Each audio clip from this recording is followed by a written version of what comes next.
The phone buzzed against his hip for the third time in 10 minutes, and Eli Vance finally looked down at it properly instead of just silencing it through his jacket. It wasn't his phone. He stood frozen in the middle of the sidewalk outside Union Station, morning commuters breaking around him like water around a stone, and stared at a lock screen he didn't recognize, a photograph of a lighthouse at dusk, no name, no passcode prompt yet because a text notification had slid down from the top of the screen and was still glowing there. Marcus, call me back when you land. The Whitfield deal is falling apart and only you can fix it. Eli did not know anyone named Marcus. He did not have a Whitfield deal.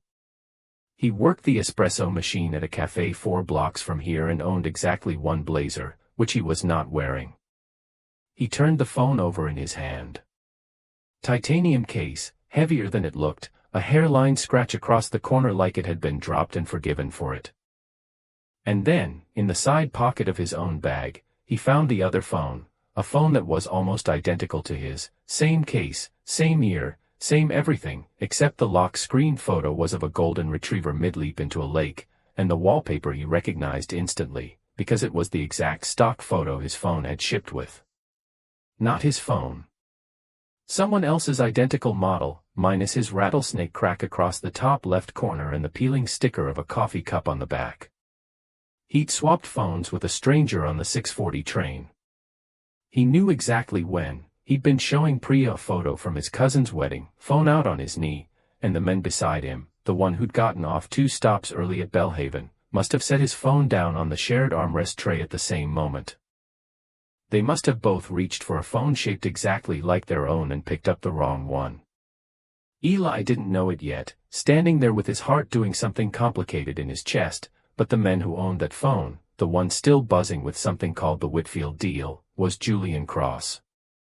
And Julian Cross was, depending on which magazine you asked, either the 40th or the 43rd richest man in the country. He almost didn't answer it when the third call came through, this time from a contact just labeled Dad. He should have. He would think about that later, the version of the story where he let it ring out and simply left the phone at the nearest coffee shop counter with an "I found this" text me note taped to the back of his own, forgotten forever. But something in him, the same something that always made him pick up strays, that had once walked 4 blocks in the rain to return a wallet to a man who didn't even say thank you, made him answer. "Julian, for God's sake, where have you been?" A woman's voice, clipped and worried in a way that suggested she'd been worried a great many times before and hated that it never got easier. "I'm sorry, this isn't Julian," Eli said. "I think I have his phone by accident. We swapped on the train this morning." Silence. Then, quieter, "Oh. Oh, I see. Do you know where he is?" "He was supposed to land 40 minutes ago."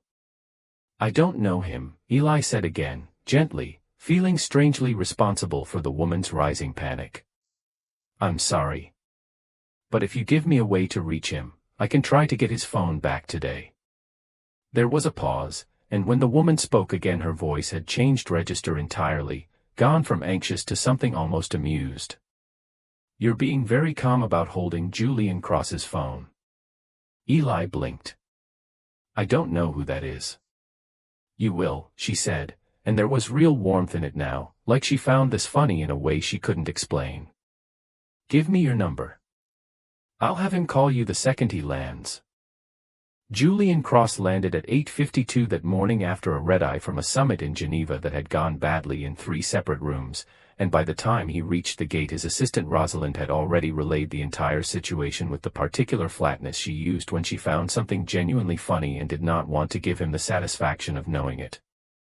"You gave a stranger your phone," she said. "I did not give him anything, Julian stopped, because there was no way to finish that sentence that didn't sound insane. He had, somehow, misplaced the single most sensitive object he owned, 3 years of encrypted deal memos, 400 contacts who'd kill to have his direct line, a notes app with things in it he had never said out loud to anyone, into the hands of a man whose name he did not know. "He seemed nice," Rosalind offered. "You spoke to him for 90 seconds. Long enough." Julian took the borrowed phone she handed him, His assistant spare, because of course she carried one, because she managed his entire life with the quiet ruthlessness of someone running a small country, and dialed the number she'd written on a sticky note in her sharp, definite handwriting. It rang twice. Hello. A voice that sounded tired but not unkind, a little rough, like its owner had been up early and hadn't had coffee yet, which was almost funny given what Eli did for a living. "This is Julian Cross," Julian said. And something in him braced for the reaction that always came with that name, the small intake of breath, the recalibration, the way people's voices changed pitch when they realized who they were talking to. It didn't come. "Oh, hey," Eli said instead, like Julian had said, "this is the guy from the train, nothing more. I've got your phone. It's been going off nonstop, I hope that's okay. I didn't look at anything, there was a lot coming through about somebody named Whitfield." Julian actually laughed, short and surprised, the first real laugh he'd produced in 11 hours. "The Whitfield deal can burn," he said. "I'm more concerned about my phone being in the hands of someone I don't know." "That's fair," Eli said. "I feel the same about mine being in yours. Yours is a lot nicer, by the way. Mine's got a crack across the corner and half the screen protector's peeling off. Mine has 3,000 unread emails and a dog I don't actually own barking at me every time it locks," Julian said, and he didn't know why he said it, except that something about the ease in the stranger's voice made him want to keep talking. "Where can I get it from you?" They agreed on the cafe, Eli's cafe, as it turned out, 4 blocks from the station, which struck Julian as almost too convenient, the kind of coincidence his sister would call fate and he would normally roll his eyes at. He told his driver to go there directly. He told himself it was because it was the easiest way to retrieve 3 years of his life in 14 gigabytes. That wasn't entirely why.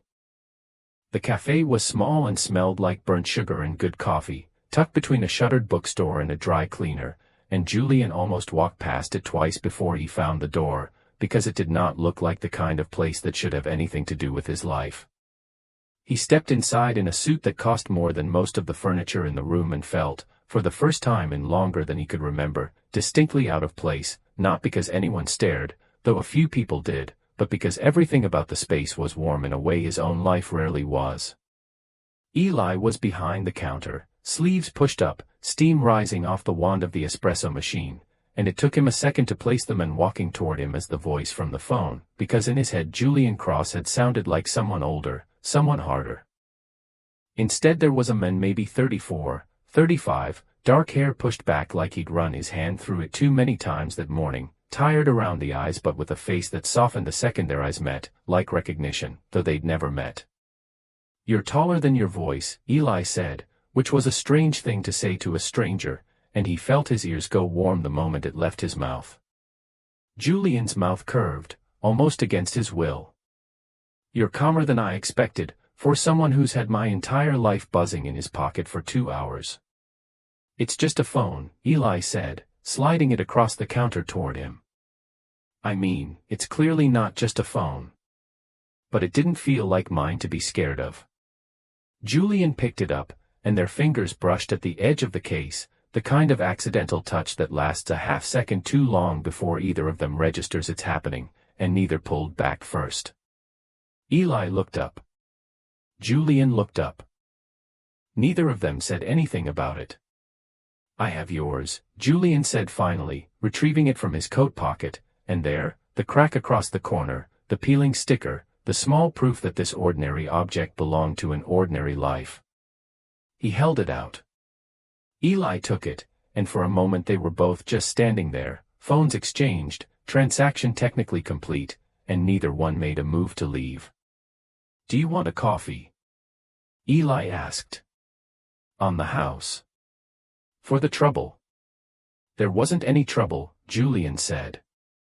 "You were the trouble-free part of my entire morning." Eli laughed, really laughed, surprised into it, and something about the sound of it made Julian want to stay exactly where he was for a while longer. He ordered a coffee. He did not leave for 40 minutes. He came back the next day. He told himself it was because the espresso had actually been good, better than anything his own kitchen produced, better than the coffee at the office that his assistant ordered from some place that charged $9 a cup and tasted, in his opinion, like ash. That was true. It was also not the reason. Eli didn't say anything when Julian walked in at 7:15, same time as the day before, but there was a small private lift at the corner of his mouth that told Julian he'd noticed, and had perhaps even hoped. Regular? Eli asked. You don't know what my regular is. No, Eli agreed. But I'd like to find out. It became, without either of them naming it as a routine. Julian came in most mornings before the market opened, before his day filled up with rooms full of men who wanted things from him, and for 11 minutes, he counted, once, without meaning to, he stood at the counter and talked to a man who worked an espresso machine and did not want a single thing from him except, it seemed, his company. Can I ask you something? Eli said, on the fourth morning, wiping down the counter though it didn't need it, a small nervous tell Julian had already started to notice and store away. Why do you keep coming back? You could have anyone bring you coffee. You could have someone build you a coffee shop in your building, probably. Julian considered lying. He was good at it, had to be, in his line of work, where the wrong sentence in the wrong room could cost 8 figures. But something about the honesty in the question made it feel wrong to answer it with anything but the truth. Because nobody in my life talks to me like this, he said. Like I'm not a name on a building. You didn't even know who I was. I still don't, not really, Eli admitted. I looked you up. After. I probably shouldn't say that. What did you find? That you're worth more than several countries, Eli said, and that you don't smile in any of the photos. Julian looked down at his coffee. I don't have much reason to, in most of them. Eli didn't say anything clever back. He just reached over, without quite deciding to, and put his hand over Julian's on the counter, brief, warm, entirely unplanned, and said, You smiled twice yesterday. I counted. Julian looked at their hands. Then at Eli's face. Neither of them moved for 3 full seconds, which is a very long time to hold still with someone's hand under yours, and then the bell over the door rang and a customer walked in and the moment folded itself away, unfinished, like a page marked to come back to. 2 weeks in, Julian asked if Eli wanted to walk instead of sitting at the counter, and Eli said yes before he'd fully thought about what it meant to be seen in public with a man half the city could recognize from a magazine cover. They ended up at a park 3 blocks from the cafe, one Eli had walked past 1,000 times without ever going in, and sat on a bench that had somebody's initials carved into the armrest from decades before either of them existed. Can I ask you something? Julian said, watching a dog chase a ball it clearly had no intention of returning. Do people ever recognize you? On the street, I mean. Not really, Eli said. I'm not sure anyone's ever recognized me for anything. That must be nice, Julian said, and there was no bitterness in it, just a kind of tired honesty. I haven't walked down a street without someone's phone coming up in 3 years. Not because I'm interesting. Because of a number attached to my name. Does that bother you? It used to. Julian considered the question like it deserved real thought, which was one of the things Eli was starting to love about him. He never gave quick answers to anything that mattered. Now it mostly just makes me tired. You're the first person in a long time who's looked at me like I'm not a headline. You're not, Eli said simply. You're a guy who drinks his coffee too hot and doesn't know how his own dishwasher works. Julian laughed, surprised, the sound of it carrying across the park. How do you know that? You told me. Yesterday. You called it the machine like it was a hostile entity. It beeps at me in a way I find personally insulting. Eli grinned, and without quite deciding to, let his hand fall open on the bench between them, palm up, an invitation rather than a demand. Julian looked at it for a long moment, long enough that Eli started to wonder if he'd misjudged something, and then covered it with his own, fingers slotting between Eli's like it was the easiest thing in the world, though Eli could feel, faintly, that his hand was trembling. "Nobody's held my hand in a park before," Julian admitted, looking straight ahead at the dog, not at Eli, like it was easier to say this way. "Not since I was a child, and even then it was usually a nanny making sure I didn't wander into traffic." "Well," Eli said, "get used to it. I'm apparently the hand-holding type." They sat like that until the light started to go gold and long across the grass, and neither of them said anything else that mattered, because it turned out they didn't need to. Some conversations happen entirely in the space between two palms. It became harder, after that, for Julian to keep the two halves of his life in separate rooms. He noticed it first in small ways, catching himself smiling at his phone during a board call because Eli had sent him a photo of a spectacularly ugly ceramic mug he'd found at a thrift store, wanting, in the middle of a negotiation in Singapore, to describe the way the light came through the cafe windows in the mornings to men who would not have understood why it mattered. He came back from that trip 4 days later than expected, jet-lagged and thin around the eyes, and instead of going to his own apartment first, had his driver take him straight to the cafe, though it was nearly closing and Eli was alone, stacking chairs. "You look terrible," Eli said, by way of greeting, setting down the chair he was holding. "Thank you," Julian said. "I flew 19 hours to hear that." "You flew 19 hours and came here before you went home." Julian didn't answer right away. He crossed the room instead, past the counter, past the espresso machine gone quiet and cold for the night, and stopped close enough that Eli had to tilt his head up slightly to hold his gaze. "I missed you in a way I didn't have a category for," Julian said, quiet, almost embarrassed by the admission. "I've been away from people before. I've never missed anyone like that." Eli reached up without a word and brushed his thumb along the dark circle under Julian's eye, gentle, like he was trying to erase 4 days of exhaustion with touch alone. "I missed you too," he said. "I kept making your coffee order by accident. Twice I gave it to someone else and had to apologize." "What is my order?" "Oat milk, 1 shot, entirely too hot, which I've told you is going to burn your tongue off eventually." "It hasn't yet."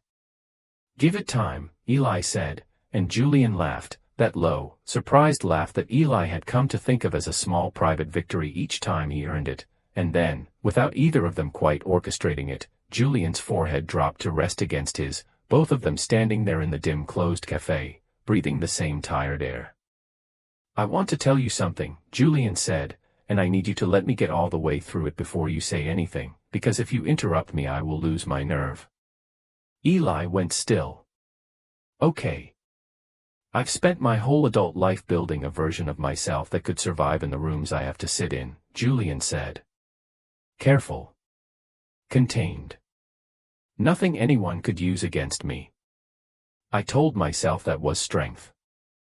I think now it was just fear wearing a very expensive suit." He paused, and Eli felt him breathe in, steadying. "I don't want to be careful with you. I don't know how to do that and I'm frightened of what happens if I try and fail. But I would rather be frightened with you than safe without you." Eli's eyes were wet, and he didn't bother hiding it. "That's the closest thing to a confession I've ever heard dressed up as a business memo. I told you I'd lose my nerve if you interrupted." "I'm not interrupting," Eli said, voice thick. "I'm just telling you I feel the same. All of it. Every word." They stood there a long moment, close enough to kiss, both of them clearly aware of it, both of them choosing, for reasons neither examined too closely in the moment, to hold the closeness instead of closing the last distance, as if some part of each of them understood that this particular ache, stretched out a little longer, would make what came after mean more. It was 3 weeks before either of them said anything that could be called a confession spoken plainly by name, and in that time they learned each other the way people do when they're not in a hurry, in fragments, out of order, across countertops, and later across that park bench and later still across the low light of Julian's kitchen, which Eli saw for the first time on a rainy Tuesday when Julian asked, almost shyly, if he wanted to see where the phone had actually lived all this time. It's very empty, Eli said. Standing in the doorway of an apartment that took up an entire floor and somehow felt smaller than the cafe. For someone with this much space. I don't spend much time in it, Julian admitted. I used to think that was because I was busy. I think now it's because there was never anyone here worth coming home for.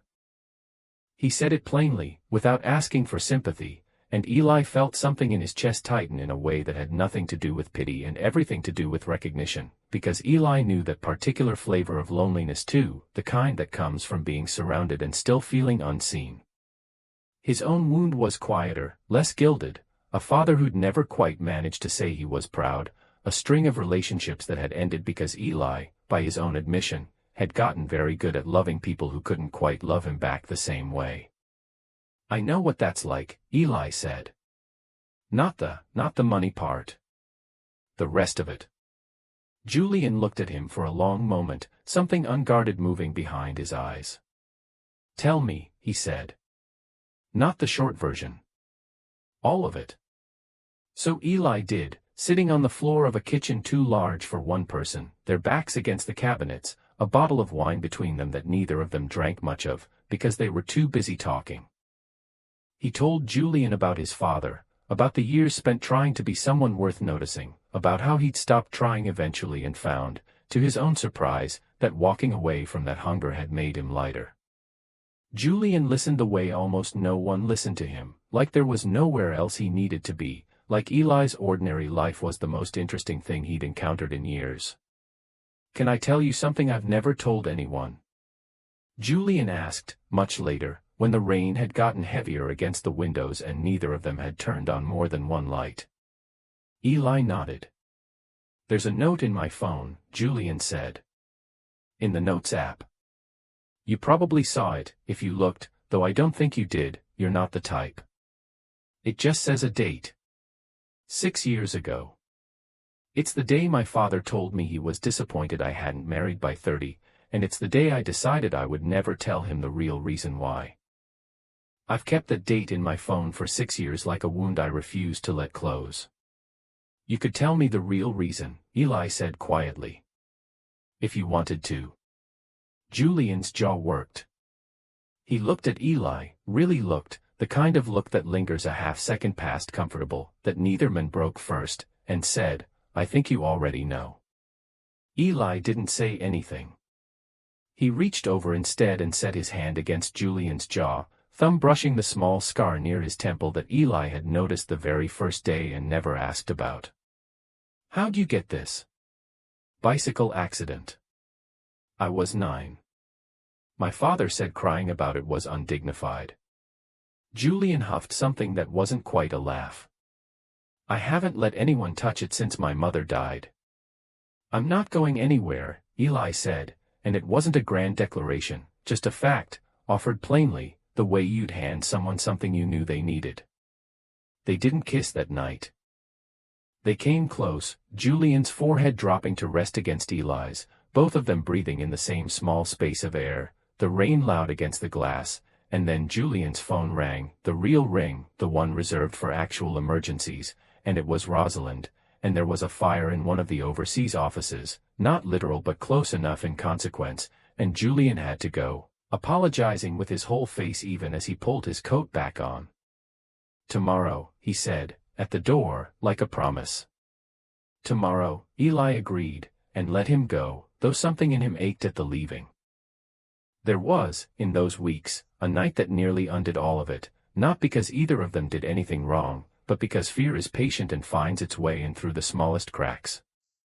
Julian had a fundraiser to attend, black tie, the kind of event Eli would never have been invited into and hadn't asked to be, and when a photo surfaced online the next morning of Julian laughing at something a striking, silver-haired man named Adrian Hale had said, hand resting lightly on Julian's shoulder, Eli felt something ugly and unfamiliar curl up in his chest before he could stop it. He didn't say anything about it for 2 days.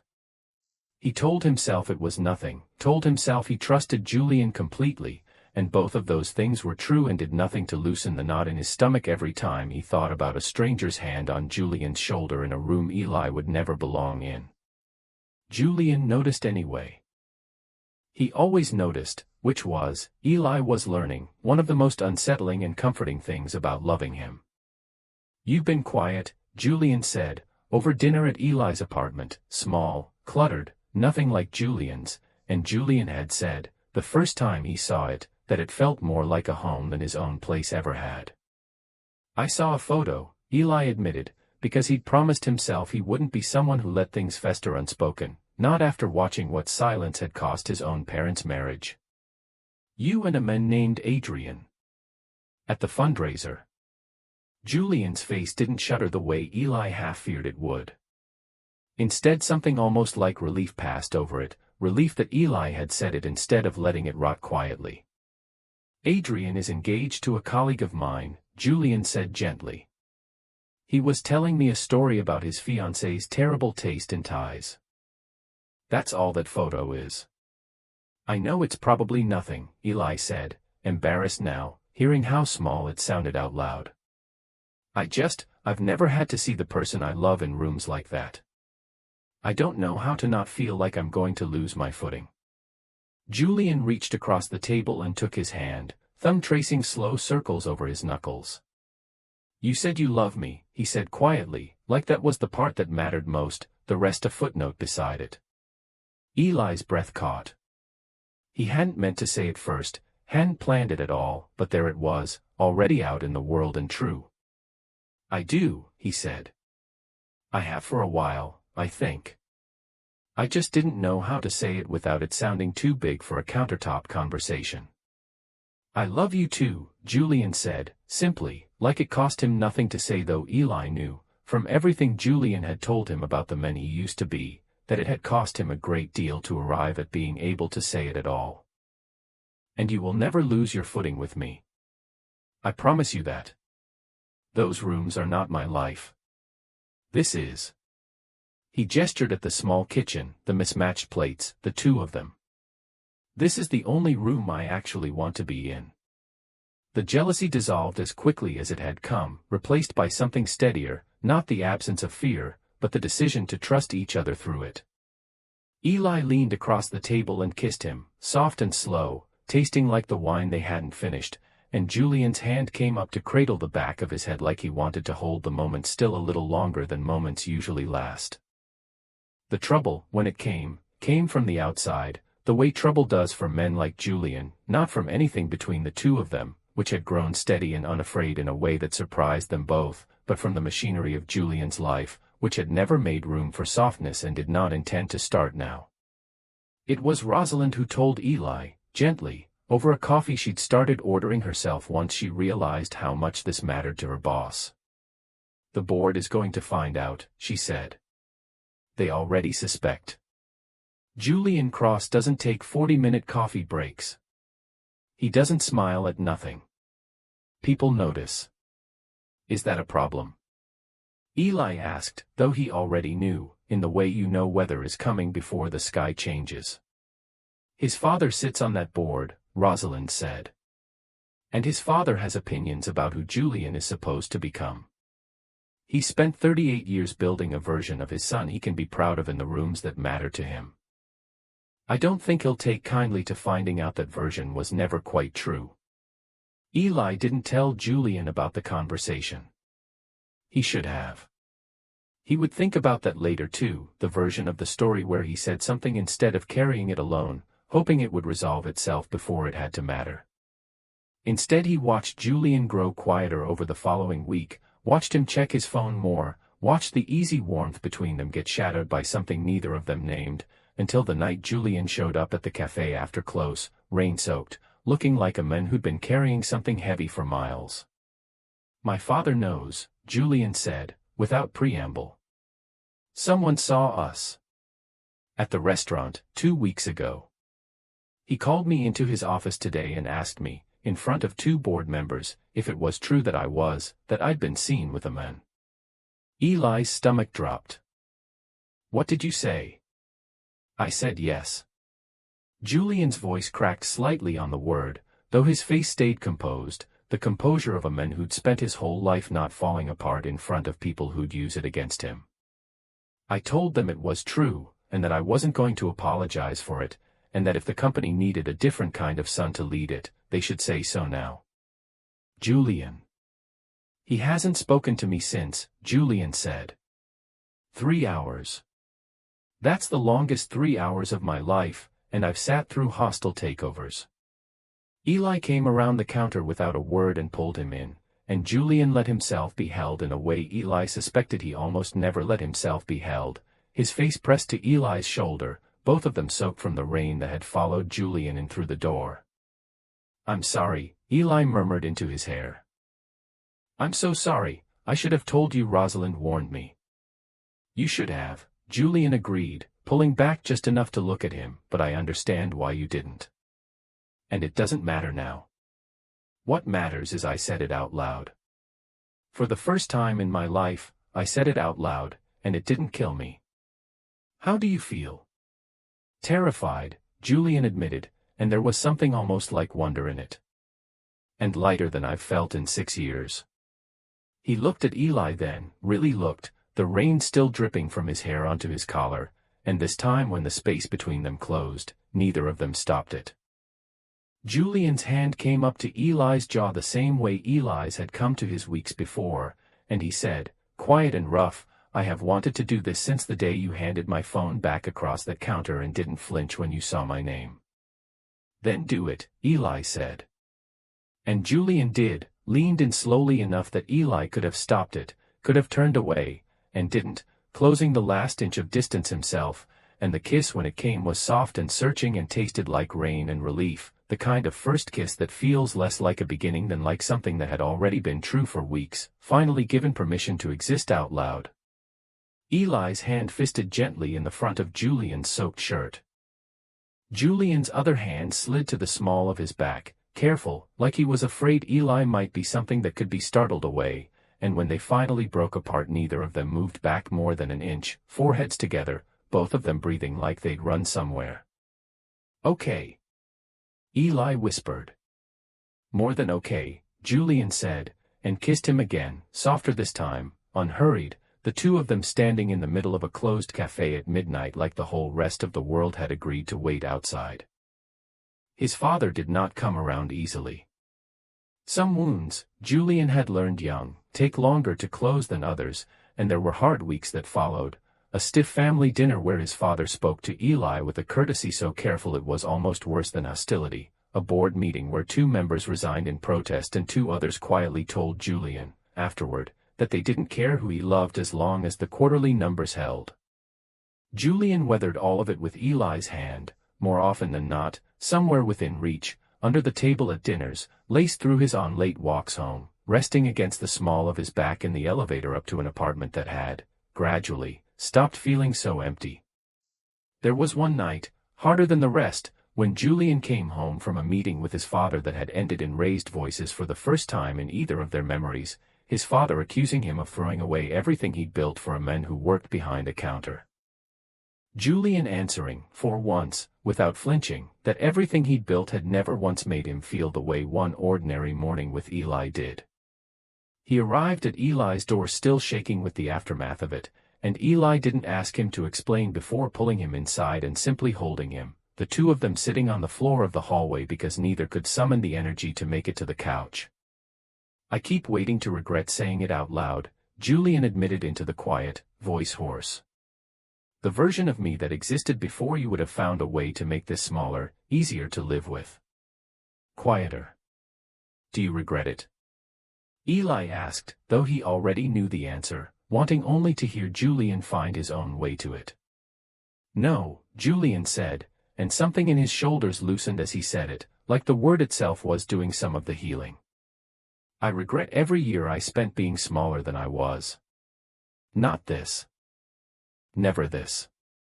Eli pressed a kiss to his temple, right against the small scar Julian had once said no one was allowed to touch, and felt Julian lean into it instead of away, the way a person leans into something they've finally stopped being afraid of.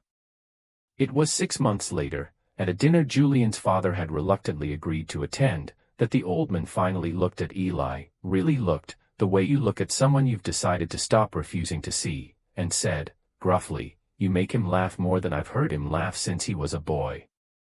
He makes me want to be better than I was, Eli said honestly. That's most of it. His father didn't say anything else that night. But he shook Eli's hand at the door, and held it a beat longer than strictly necessary, and Julian, watching from across the room, felt something in his chest that had been clenched shut for 6 years finally, quietly, begin to open.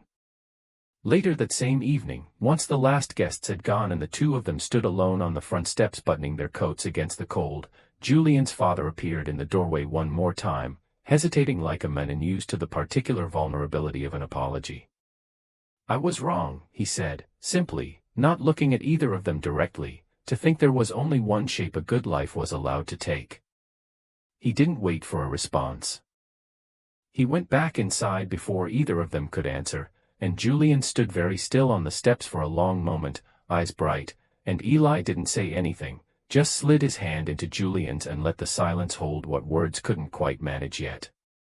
Later, much later, walking home along a street slick with early winter rain, Julian slipped his hand into Eli's pocket instead of his own, an old joke between them now, a nod to the accident that had started all of it, and pulled out Eli's phone instead of his, turning it over in his palm, the same hairline crack still there across the corner, because Eli had never gotten around to fixing it and, at this point, never intended to. You should get this replaced, Julian said, the way he'd said it a dozen times before. I like the crack, Eli said. It's how I found you. Julian smiled, the real smile, the one that had taken weeks to earn and now came easily, often, unguarded, and slid the phone back into Eli's pocket where it belonged, keeping his hand there a moment longer than the task required. Good thing you picked up the wrong one, then. Best mistake of my life, Eli said, and meant it completely. They walked the rest of the way home with their hands linked, two ordinary men who'd found each other by accident and chosen, every day since, to stay. The end.